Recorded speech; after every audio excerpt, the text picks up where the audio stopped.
अस्सलाम वालेकुम जी। आए हम आपको जहाँ जो लेडीज़ का एहतमाम है, यहाँ पे जो लेडीज़ को खाना खिलाया जा रहे हैं, इनकी राय मालूम करते हैं।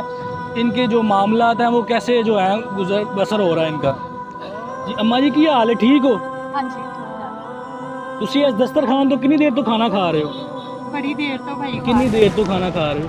ਕਿਦੋਂ ਤੋਂ ਆ ਰਹੇ ਹੋ ਤੁਸੀਂ? तकरीबन हो ही गए ने कि 2 साल। 2 ਸਾਲ ਹੋ ਗਏ ਨੇ। ਡੇਲੀ ਆਉਂਦੇ ਹੋ? हाँ जी, डेली आई।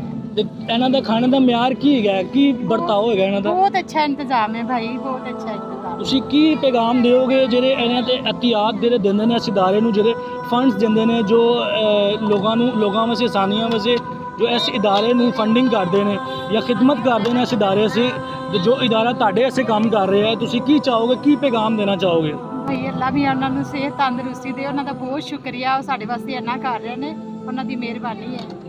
ਸਾਨੂੰ ਸਾਡਾ ਇੰਨਾ ਖਿਆਲ ਕਰ ਰਹੇ ਨੇ, ਦਿੰਦੇ ਨੇ। ਤੁਹਾਨੂੰ ਵੀ ਅੱਲਾ ਮੀਆਂ ਸਿਹਤ ਤੰਦਰੁਸਤੀ ਦੇਵੇ। ਤੁਸੀਂ ਸਾਡੇ ਵਾਸਤੇ ਇੰਨਾ ਕਰ ਰਹੇ ਹੋ, ਬੜੇ ਅੱਛੇ ਇੰਤਜ਼ਾਮ ਕਰ ਰਹੇ ਹੋ। ਤੁਸੀਂ ਸਾਨੂੰ ਬਿਠਾ ਕੇ ਦਿੰਦੇ ਹੋ, ਪਾਣੀ ਖਾਣਾ सब कुछ देते हो बिठा के। मेहरबानी जी, शुक्रिया। ऐसे सैकड़ों लोग आपकी एहतियात के मुंतज़िर हैं। अपना माल अल्लाह की राह में खर्च करें और इस कार्य खैर में हमारा हिस्सा बने। जज़ाकल्लाह।